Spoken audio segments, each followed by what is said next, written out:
আসসালামু আলাইকুম।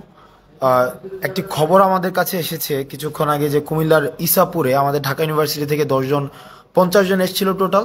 এর মধ্যে 10 জনকে হচ্ছে আমাদের জিম্মি করা হয়েছে, বাকি 40 জনকে আলাদা করে ফেলা হয়েছে। এই ধরনের একটা খবর আমাদের কাছে এসেছিল। আমি নিজে এখন কুমিল্লাতে আছি। আমার কুমিল্লাতে এসেছি আমাদের ত্রাণ সহায়তা নিয়ে, এবং এই ত্রাণটি আমরা কিছুক্ষণের মধ্যেই কুমিল্লা যেই আমাদের পুলিশ লাইন আমরা পৌঁছে দিব, এবং সেখানে আরো অন্যান্য যে ত্রাণগুলো রয়েছে সমন্বিতভাবে আমরা সেখানে হচ্ছে পৌঁছে দেব। অর্থাৎ যে এলাকাগুলো রয়েছে বিশেষ করে বুড়িচং এবং হচ্ছে যে এলাকাগুলো ভাঙন প্রবণ যে এলাকা, সেখানে আমরা পৌঁছে দেব। এখন বিষয়টি হচ্ছে যে কুমিল্লার যে বিষয়টি দাঁড়িয়েছে, আমরা এখানে স্থানীয় যিনি এসপি রয়েছেন ওনার সাথে আমার ব্যক্তিগতভাবে কথা হয়েছে এবং ওসিকে সেখানে পাঠানো হয়েছে। সর্বশেষ খবর পাওয়া পর্যন্ত ওনারা যেটি জানিয়েছেন, এই খবরটি যার মাধ্যমে পেয়েছেন, যে নাম্বারটি দেওয়া আছে তাকে রিচ করা যায়নি। যে যার নাম্বার সাব্বির নামের একজনের নাম্বার দেওয়া হয়েছে, যে সাব্বিরের সাথে যোগাযোগ করতে বলা হয়েছে, কিন্তু সাব্বির নামের যেই ভদ্রলোক উনাকেও এখনো পর্যন্ত রিচ করা যায়নি। এবং এই খবরটি আসলে সত্যতা কতটুকু সেটি নিয়েও এখনো পর্যন্ত আমরা সন্দিহান। কারণ এসপি মহোদয় এবং হচ্ছে ওসি নিজে গিয়েছেন, এখনো পর্যন্ত এই ধরনের কোনো খবর পাওয়া যায়নি। মানে এখনো পর্যন্ত এই ধরনের কোনো পাওয়া যায়নি। তো অনেকে ভাবছে হয়তো যে তাদেরকে ডাকাত সন্দেহে এলাকাবাসী হয়তো আটক করেছে। ওই যে 50 জন ওখানে রয়েছে, এইটি সত্যতা এখনো পর্যন্ত নিশ্চিত করা যায়নি। তো আমরা চেষ্টা করছি। আমরা এখনো পর্যন্ত আছি কুমিল্লাতে আজকে সারাদিন থাকবো, এবং হচ্ছে আমরা এখানে যে প্রত্যন্ত এলাকায় প্রান্তিক পর্যায়ে যে ত্রাণ আজকে যেগুলো আমরা সংগ্রহ করেছি সেগুলো আমরা পৌঁছে দেওয়ার চেষ্টা করব। এবং অ্যাট দ্য সেম টাইম আমরা যে কাজটি করব সেটি হচ্ছে যে যাদের খবর এসেছে যে ইসাপুরে হচ্ছে যে তাদেরকে আটক করা হয়েছে, তাদের পুনরুদ্ধারের জন্য, তারা যদি আসলেই মূলত আটক হয়েও থাকে, তাদের পুনরুদ্ধারের জন্য আমাদের যেই প্রচেষ্টা রয়েছে এবং আইনগত যে বিষয়গুলো রয়েছে সেটি যেন নিশ্চিত হয়, সেই কাজটিও আমরা করব।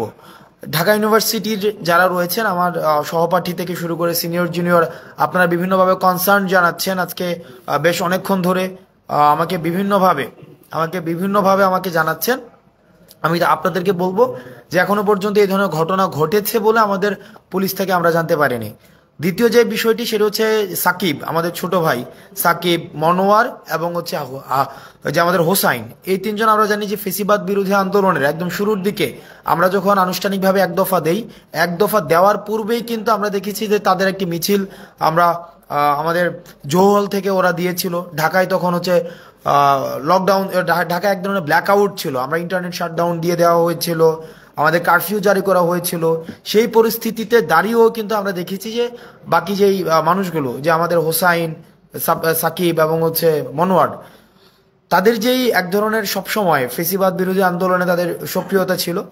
যখনই লক্ষ্মীপুরের বন্যার খবরটি আসে, আমরা তাদেরকে দেখেছি যে পরের দিনই তারা ঢাকা থেকে ছুটে গিয়েছে রিফাত রশিদ, বাকের, তারপরে হচ্ছে আমাদের অন্যান্য আরও সমন্বয়কদের সাথে। দুঃখজনক বিষয় হচ্ছে যে তাদের সাথে গতকাল রাত থেকে এখনো পর্যন্ত কোনো ধরনের যোগাযোগ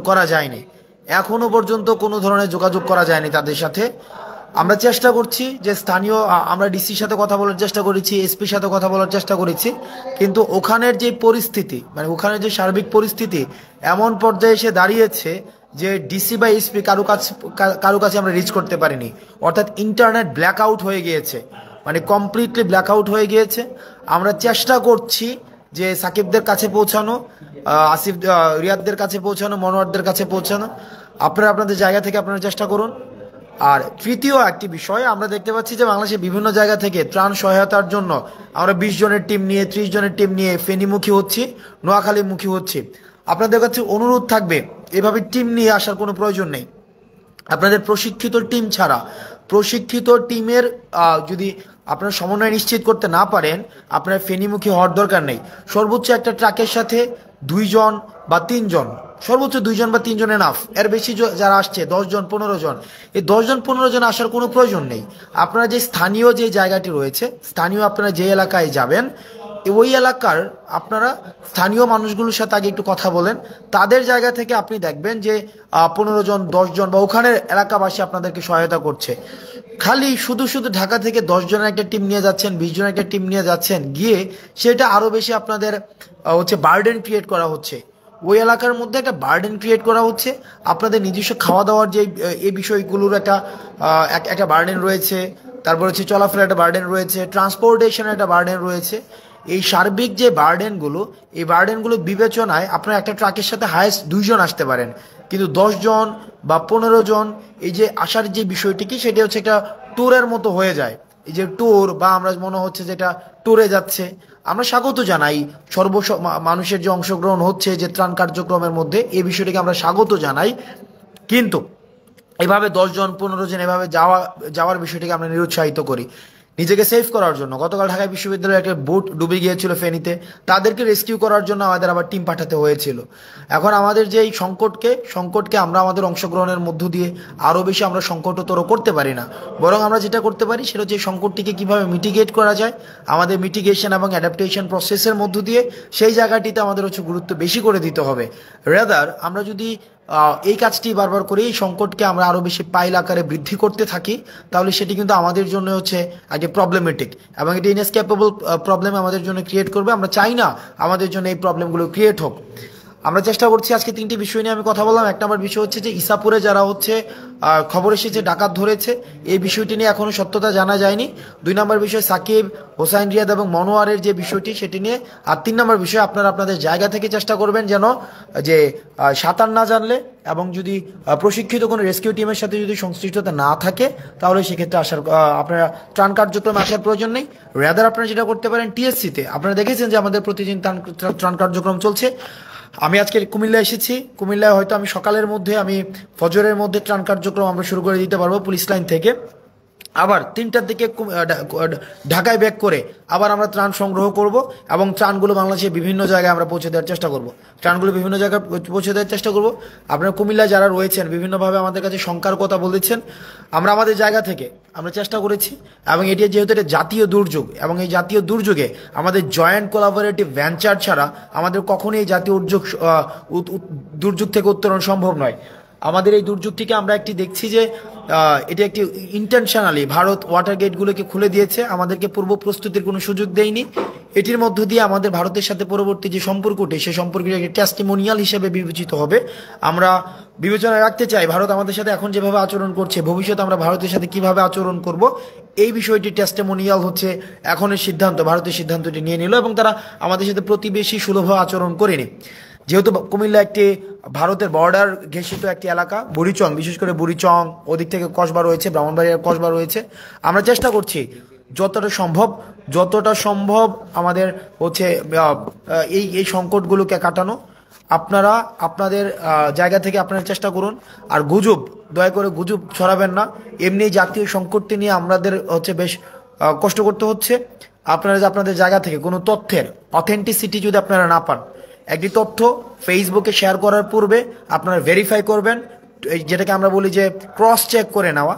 একটি ক্রস চেক করার পূর্বে আপনারা একটি তথ্য কখনোই ফেসবুকে শেয়ার করবেন না, কারণ এটি একটি আতঙ্কটা, এটা হচ্ছে এটাকে একটি চেইন, একটি আতঙ্ক। 1 জন থেকে 3 জন, 3 জন থেকে 8 জন, 8 জন থেকে 16 জন, অর্থাৎ চেইন রিয়েক্টিভ একটা অ্যাপ্রোচের মধ্যে দিয়ে এটা ছড়িয়ে যায়।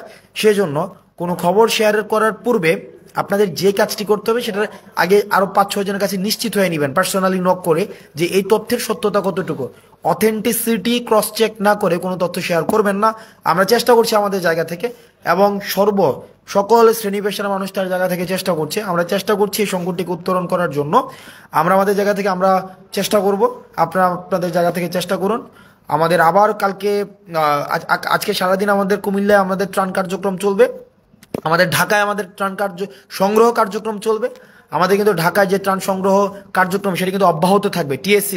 টিএসসিতে আমরা দেখেছি যে সকল শ্রেণী পেশার মানুষ হচ্ছে ত্রাণ যেটি দিচ্ছেন সেটি হচ্ছে মানে আমরা একটু অভূতপূর্ব আমরা সাড়া পেয়েছি, এবং যে পরিমাণ ত্রাণ আজকে আমরা সংগ্রহ করেছি সেটি হচ্ছে আনকাউন্টেবল অ্যামাউন্ট অফ ত্রাণ আমরা পেয়েছি। এই ধরনের ত্রাণ আমরা দুর্যোগ মন্ত্রণালয়ে আমাদেরকে লজিস্টিক সাপোর্ট দিচ্ছে কিভাবে সেটাকে ম্যানেজমেন্ট করা যায়, এবং সেখানে আমরা দেখেছি যে মানুষের কি অভূতপূর্ব অংশগ্রহণ, সকল শ্রেণী পেশার মানুষের অংশগ্রহণ, শিশু, বৃদ্ধ, বাচ্চাদের অংশগ্রহণ, সেটা আমাদেরকে অনেক বেশি উজ্জীবিত করে। এবং আমি যদি বলি জাতীয় ঐক্যের বহিঃপ্রকাশ, সেটির আজকের যেটাকে আমরা ইপিটমি বলি, ইপিটম of the best examples of the ইউনিফিকেশনস of national unity, সেটি হচ্ছে আজকে টিএসসিতে ছিল। মত